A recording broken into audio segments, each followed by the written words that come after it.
Hello and welcome to the Gaggle Mobile Challenge, and if necessary, destroy media narratives. I'm George Szamuely. With me today, of course, is co-founder of the Gaggle, Peter Lavelle. So, Peter, over the past few days, it's becoming increasingly clear, and even from the media commentary, kind of disapproving commentary, that there's something emerging called the Trump Doctrine, and in particular, following Trump's speech in Riyadh, Saudi Arabia. Um, it's a very distinctive approach to international affairs, distinctive from his predecessors. Gone is the rules-based order. Gone is the League of Democracies. Gone is the values-based foreign policy. Gone is concerned with human rights. Gone is the concern with democracy. Gone is any sentimental attachment to our great friends and allies, whether it's the Europeans or Israel. It's right now, the United States is primarily concerned with how he can make money, how he can bring jobs back to the United States. And if the states that will help the United States most with this policy of bringing job back happen to be undemocratic and happen to be, dictatorships, and they don't respect the rights of women, so be it. It doesn't matter. What matters is what's good for the American people. And so in Trump's exuberant friendship and dalliance with these leaders in the Gulf, the leaders of Saudi Arabia, Qatar, United Arab Emirates, he seemed to be suggesting these people are our friends. Those slimy Europeans who are screwing us over and always have done economically, they are not our friends.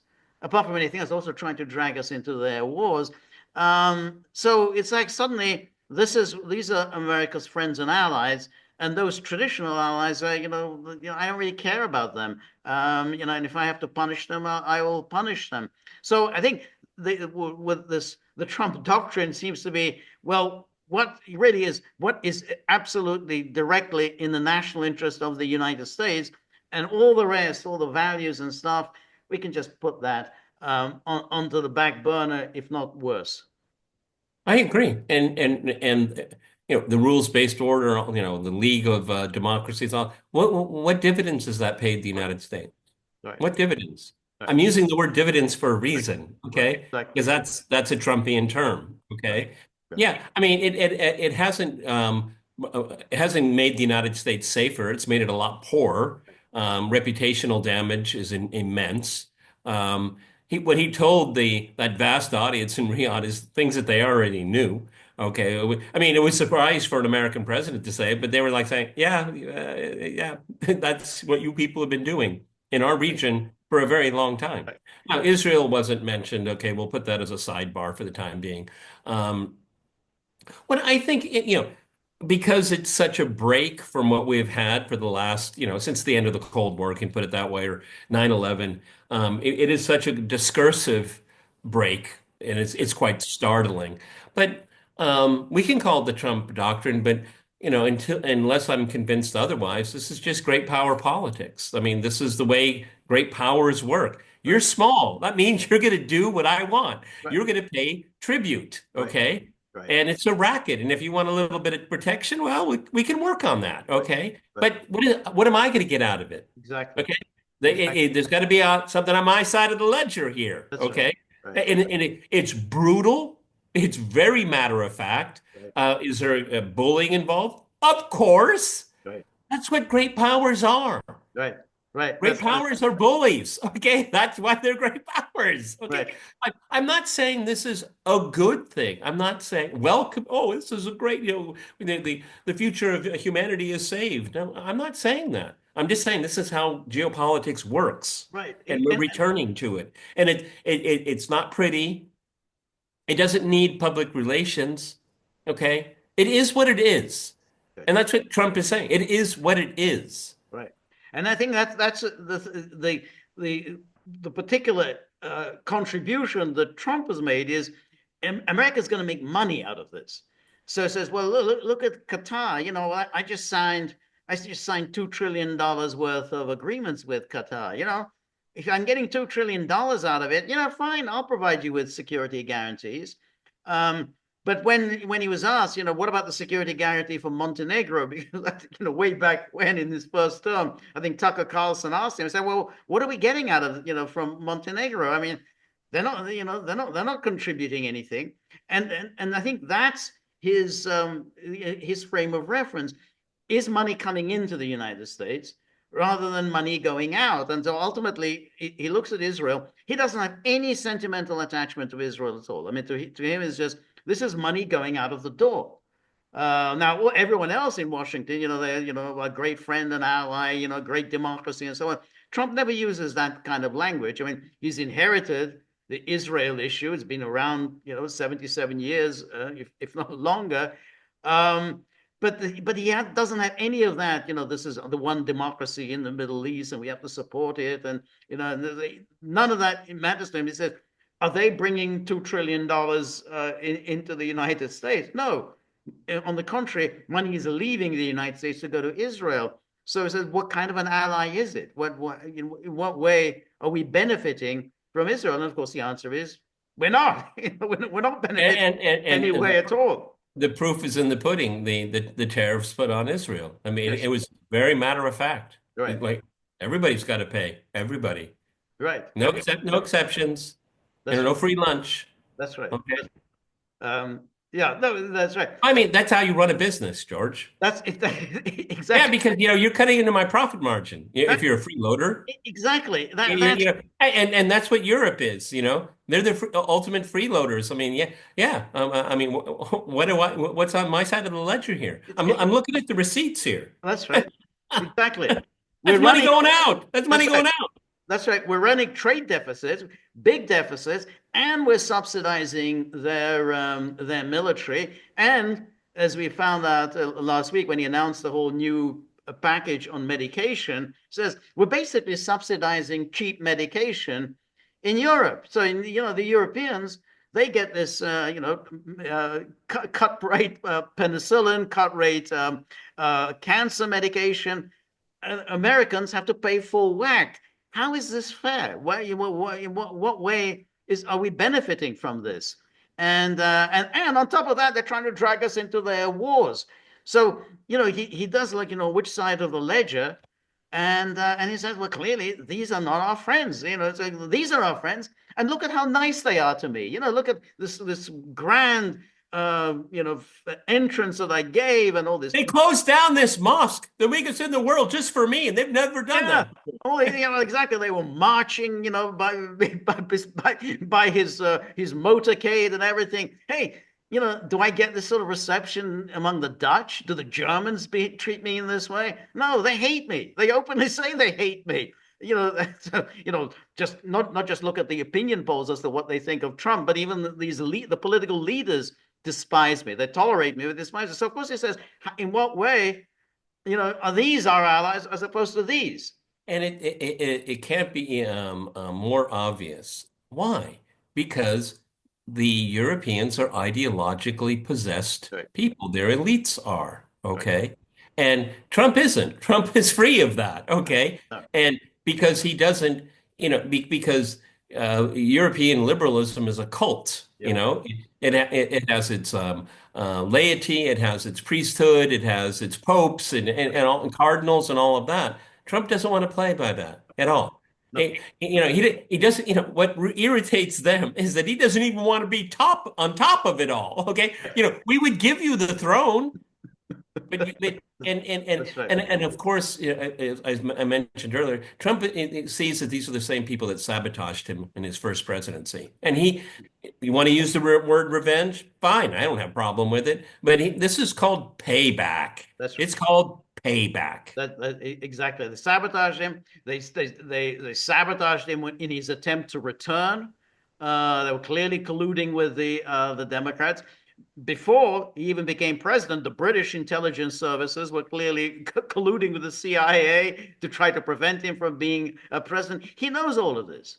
And so when the same characters come to him and say, "Oh, you've got to follow this policy. You've got to get involved in Ukraine. You've got to up the ante. Escalate the sanctions. Think about more and more military stuff." He said, "Why? How is this in any way benefiting the United States?" So this warmth that he had, with those Gulf states. And people say, "Oh, well, they're so tyrannical, and there's dictatorships, and they're horrible, and so on." Glenn Greenwald does this as well. Trump just doesn't care about that. He really doesn't. He says, "Hey, we're doing good business with them," and so therefore, But what about values? I said, it doesn't really mean that's not how America is supposed to pursue its policies. So Well, all the more so is that, you know, there's the inherent contradiction. If they, you criticize Saudi Arabia for being tyrannical. Yeah, that's what it is. right, Okay. Do you want to invade it and change it? yeah, Is that the solution? right, One of the reasons, I don't know if Trump is aware of this, but whoever wrote his speech is aware of it, is that when you go down this path of rules-based order and liberal values and all of that nonsense gobbledygook, it kind of gets you away from the hypocrisy of Israel, okay? Because you say, our values. But your closest ally in the Middle East doesn't hold these values. We see it on our news feeds every single day. It's right. kind of an interesting way for Trump to kind of distance himself from that because I'm not applying to the Saudis or to the Israel. I'm not applying a double No, standard here that's at right. all. No, I think that's good. That's a very good point. Yeah, exactly. So I'm not sanctimonious, creature lecturing others on their human rights deficiencies. I'm just simply, human rights is just not, off the agenda. And I think when he said that the nation builders, those who talked about human rights, those civil society builders, they've done more damage to you than anyone else. I mean, you have managed to overcome all the kind of liberal do-gooders, all the interventionists, all the foreign policy internationalists. Your successors are in spite of all of this Western intervention. That was a quite startling thing. They said, no, we're going to move away from that. We're not going to do this because it's actually destructive of your society as well as And with all like Western human rights agenda. and also it it plays into the fact where you're not going to be able to call the United States like calling 911, we need help. And Trump is going to say, well, show me the books. I mean, Right. why should I help you? Why? So Right. you won't be able to pull this international liberalism Right. trick to That's right. bring, the US in to be a firefighter, saying we don't play that game That's anymore.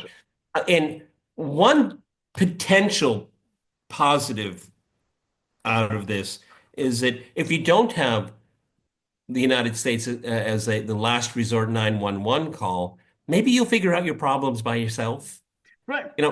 Maybe like, bite the bullet and, Right. negotiate with your adversary, because the United States isn't going to come in and mediate this or take one side or the other like they always do. They're not going to do that anymore. This is No. parenthetical, of course, okay? But in a way, I mean, I've always thought if the United States would stop being so heavy-handed in the greater Middle East and picking winners, if they were to you step back from that, then the Saudis and the Iranians will say, well, we're stuck with each other. Why don't we talk? Right. Okay, why don't we just talk? Because they always use that cudgel as an excuse not to do the right thing. Right. Right.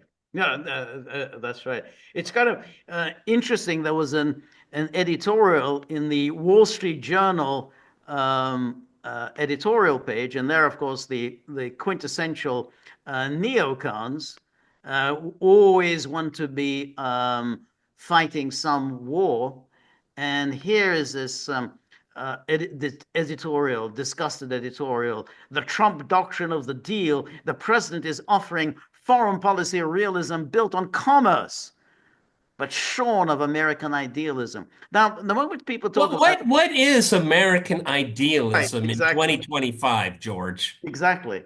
Exactly. Now, the moment you mention American idealism, everybody else just shudders, because that sounds like America intervening in our affairs with all their uh, sanctimonious lectures at best, sanctions, or even bombs.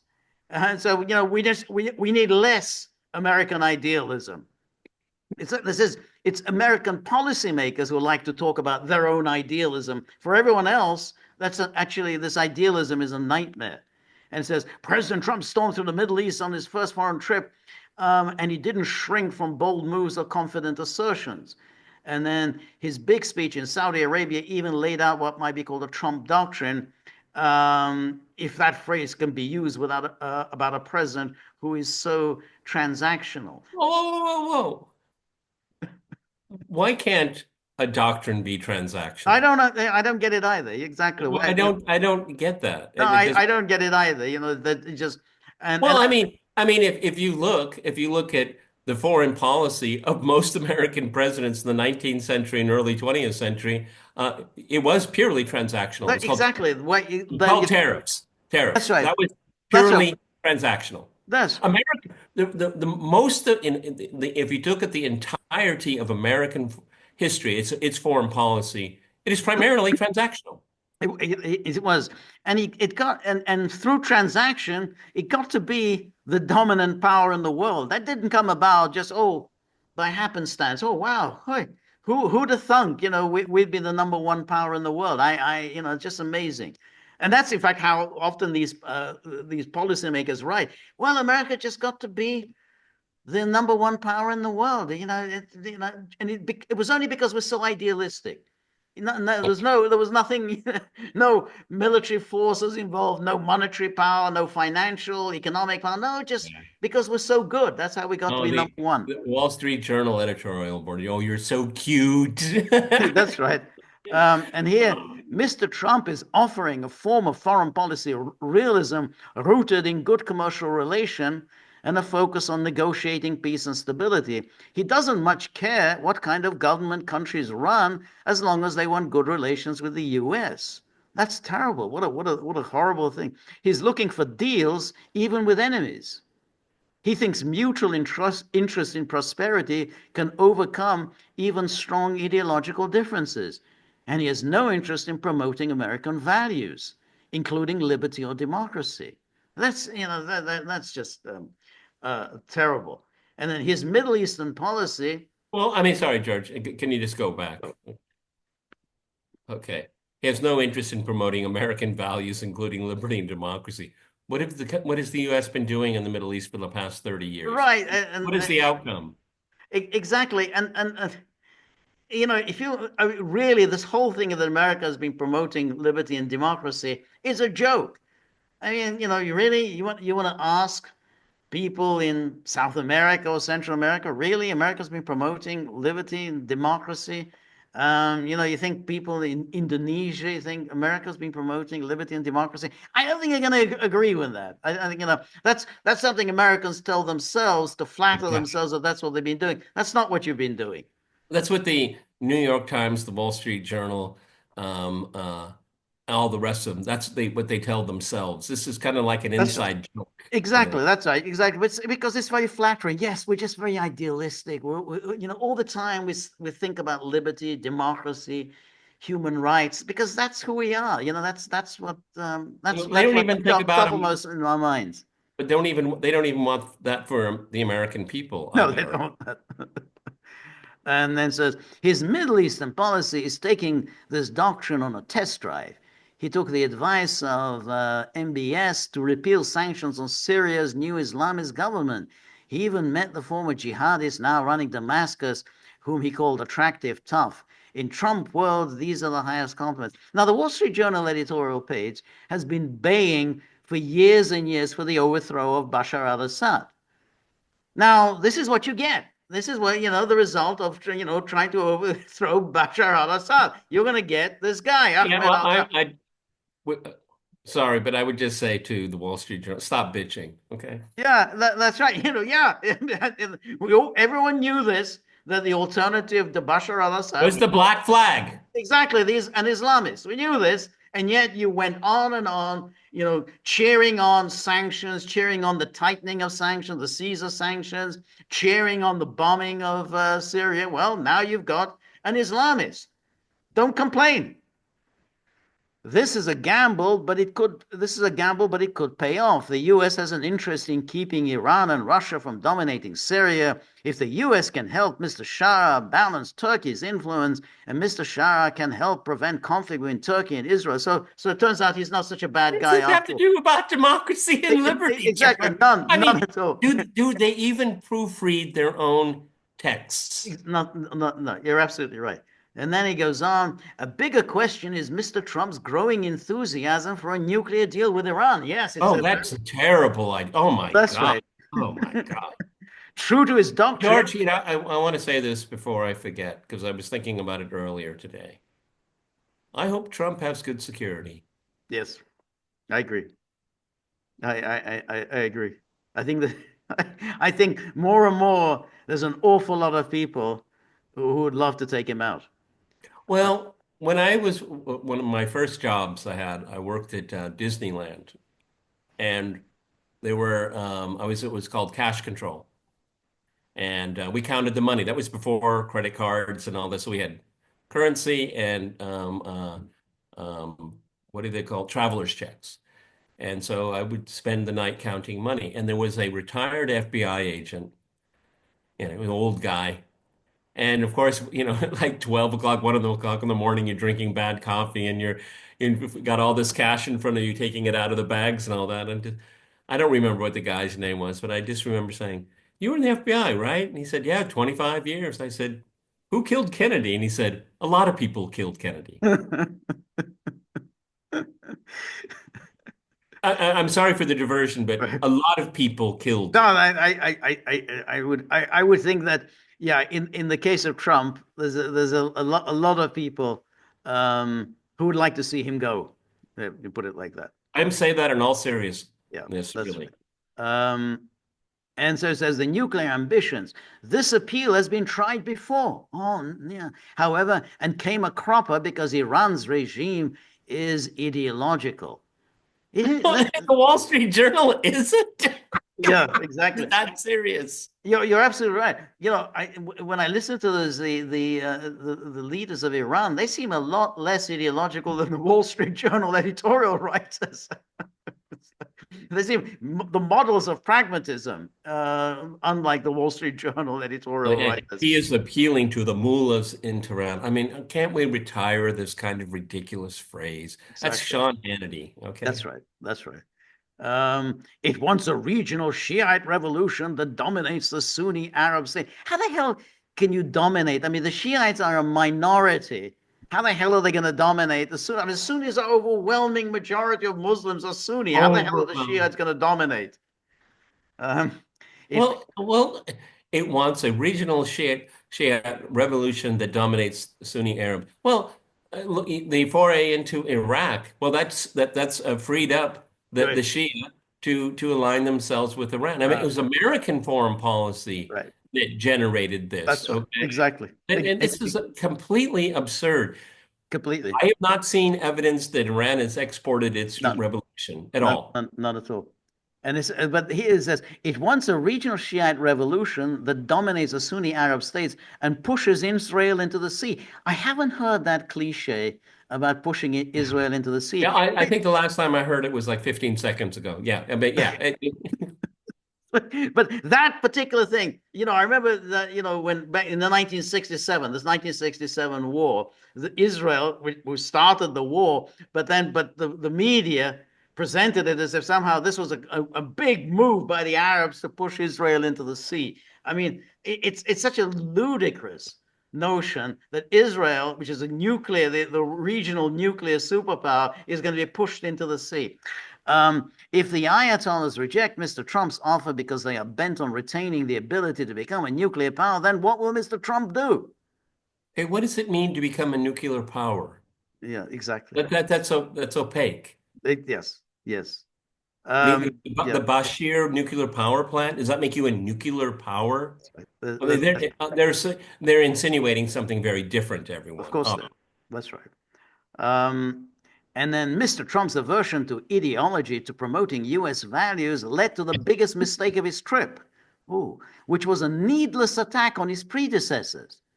He Why? praised, yeah, no, he praised. I was a little taken aback. What? He shouldn't have attacked Biden. He praised, no. Look, he praised the sparkling new cities of the Arab countries and claimed they are solely the handiwork of those nations. And then he quotes that thing about the nation builders, neocons, liberal nonprofits. He went on to slam the nation builders and interventionalists, by which he clearly meant George W. Bush and the last two Democratic presidents. Apparently, he shouldn't have done that. That was his biggest mistake. And why shouldn't he have done it? The Iraq and Afghan wars weren't successful in hindsight. Hindsight, really, it was obvious in real time that this was going to be an absolute fiasco. Why?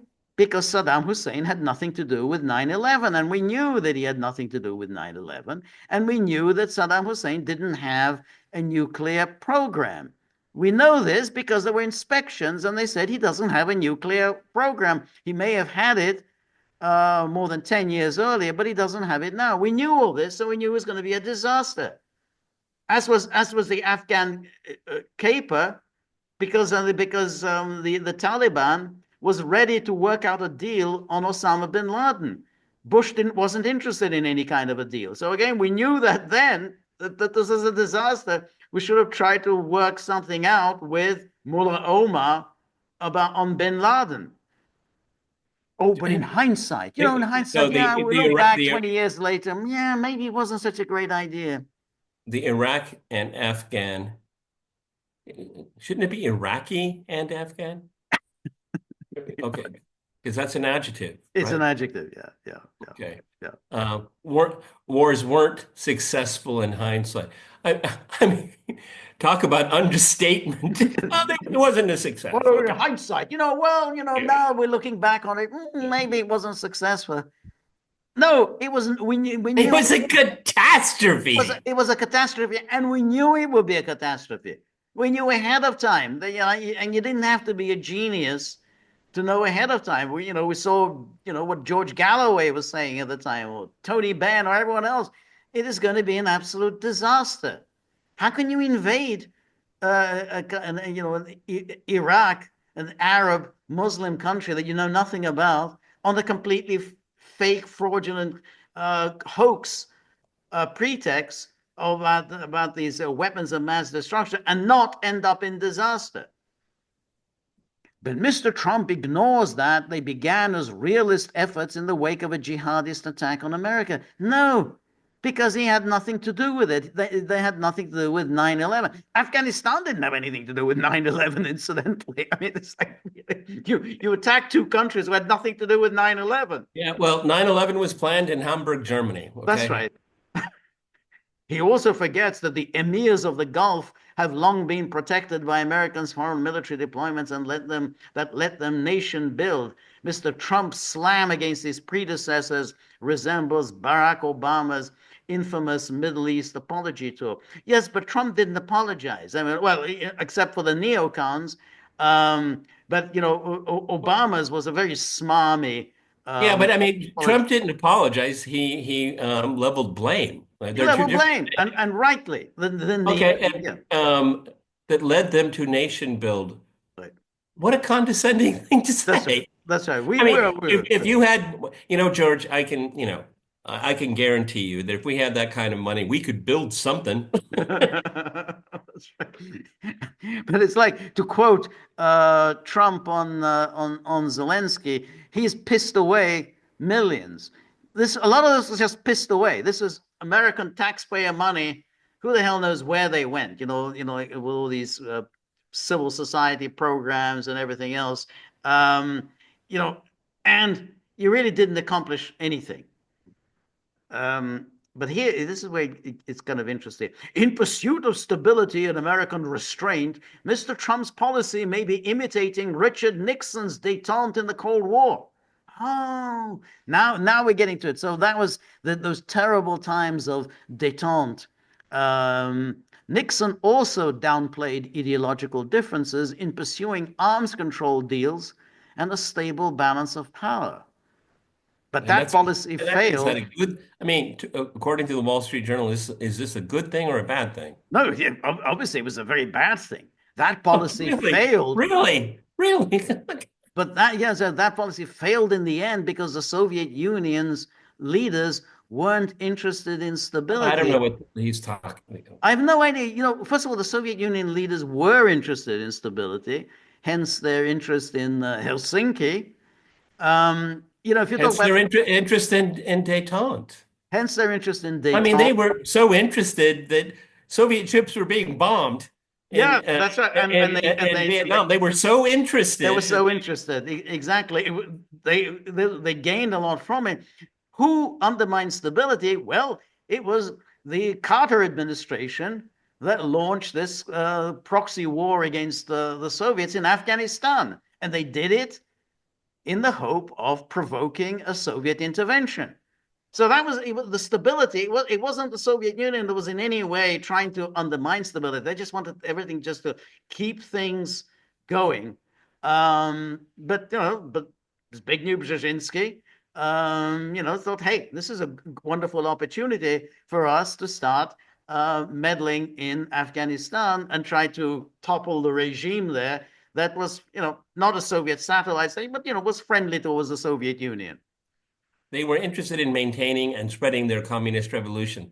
No, I don't believe that. I It don't. was no, because these were anti-colonial movements, and you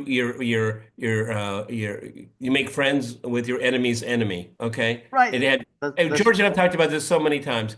African leaders, they weren't interested in having communist regimes. They wanted Soviet help, that's okay, and diplomatic support.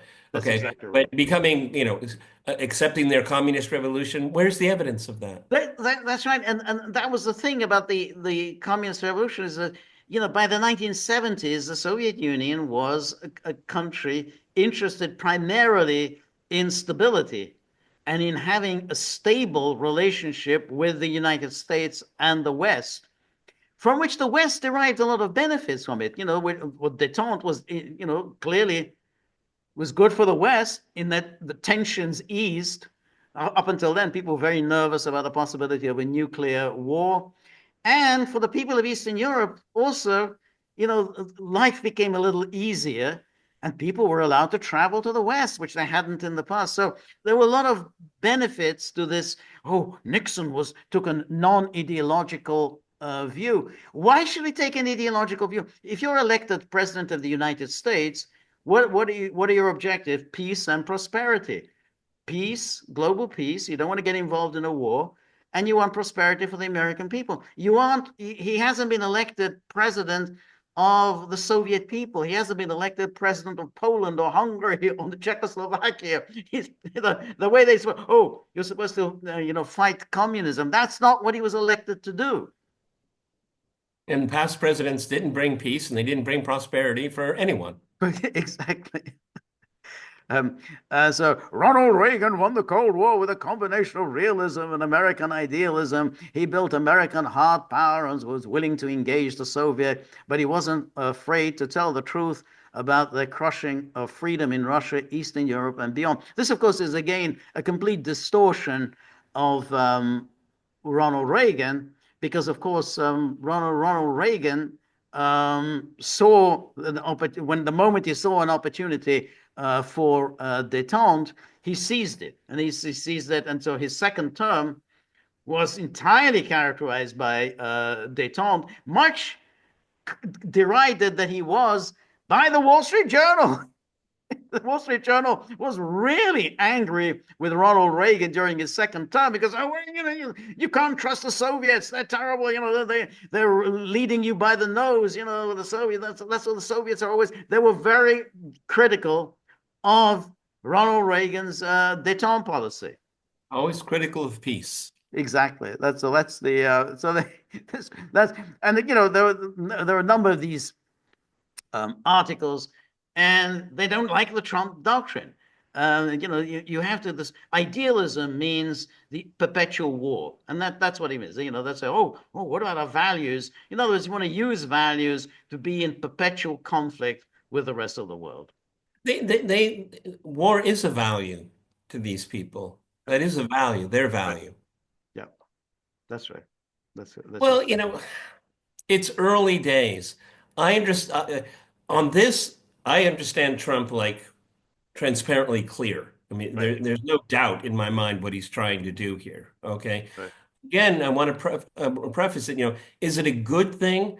We'll see. But we have a long history of geopolitics. Okay, large countries are going to get their way. If you go along with it and you're paying tribute, you Right. might end up you might end up doing pretty well for yourself. Okay, Right. but it transactional is not a dirty word. It's treated as a dirty Right. word.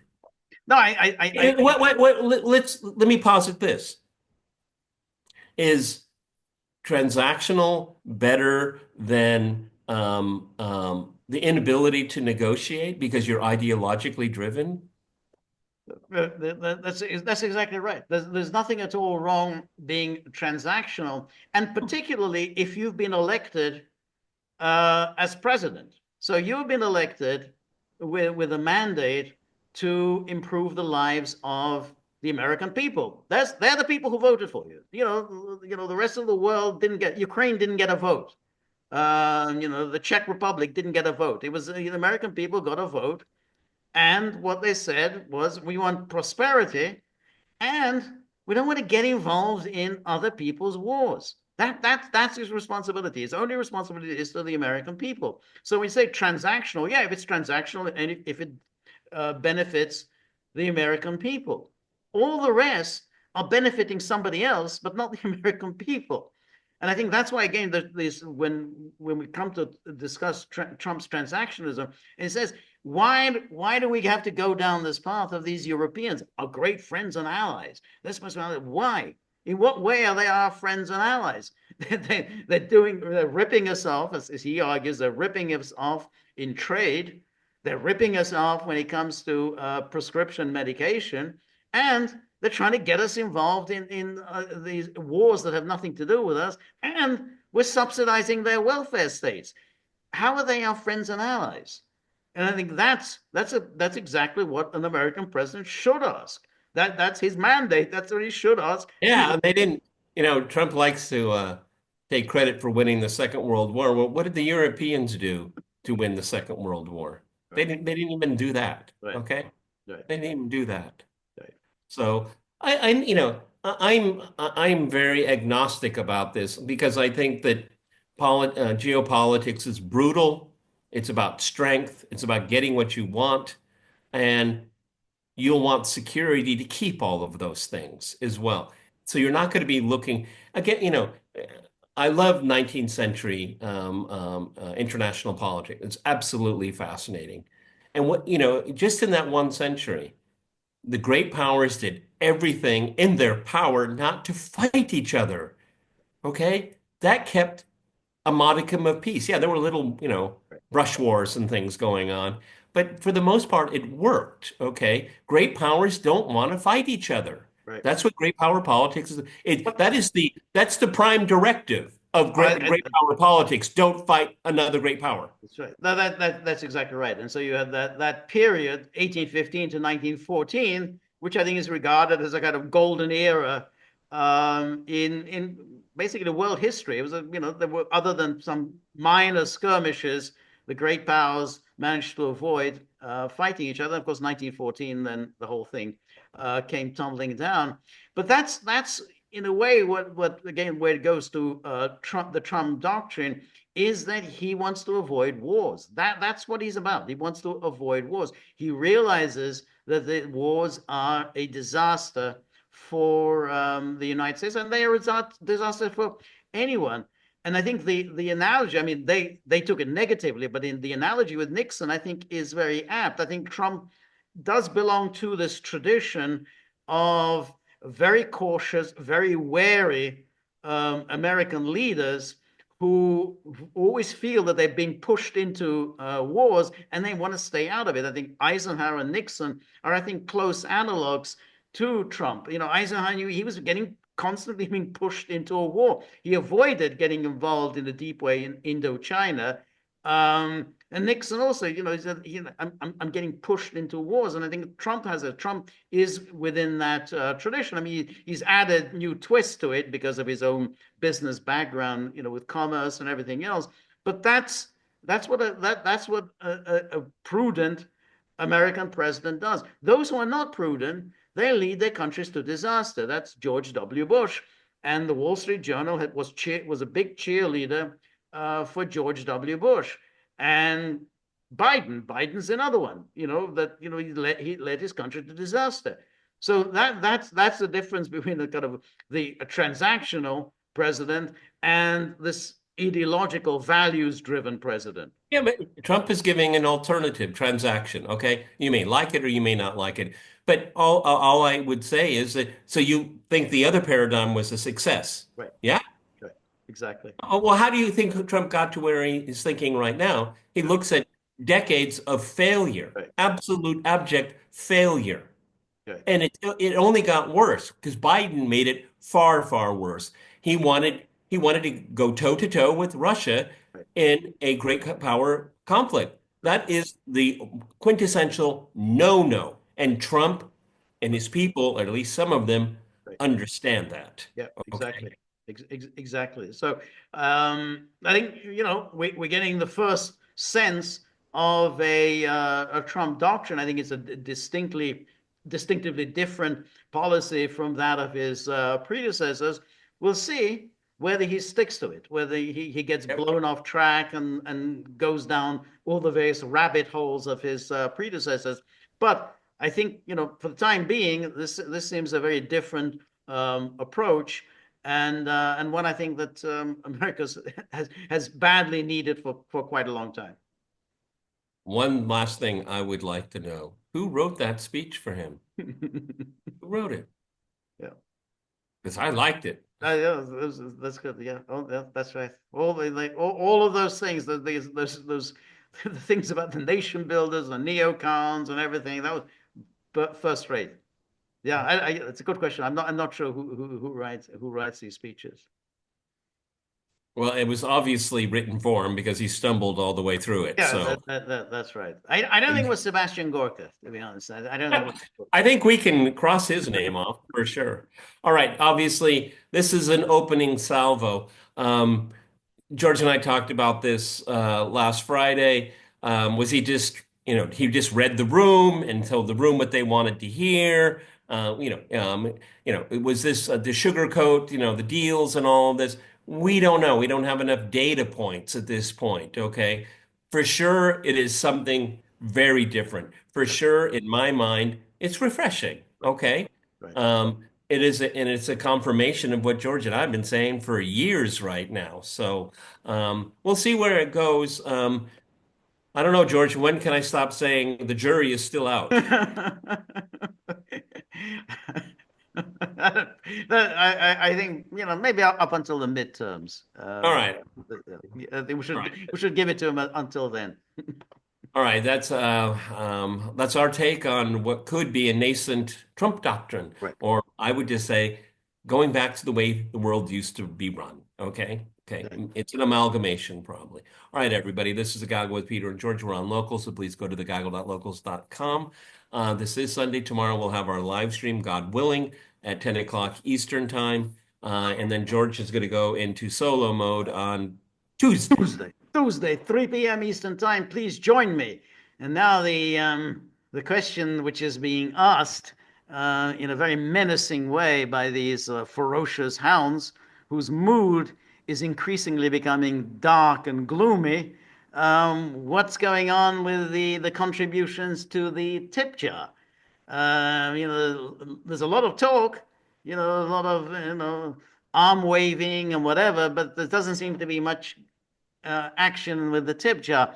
The dogs have this very succinct way of expressing themselves. So the message from the dogs is, if you have anything to donate, anything, coins, crypto, paper, whatever, gold, silver, gold coins are really good. They like gold coins. So into the tip jar. We're very grateful for all of your help, friendship, and support. The more you're able to donate, the more of these videos we can make, the more we can improve on the technology. And we're going to, maybe lift the mood of the dogs at some point. The I don't know. dogs. It's going to be tough. So remember, if you like the gaggle, please like, share, and subscribe. See you soon.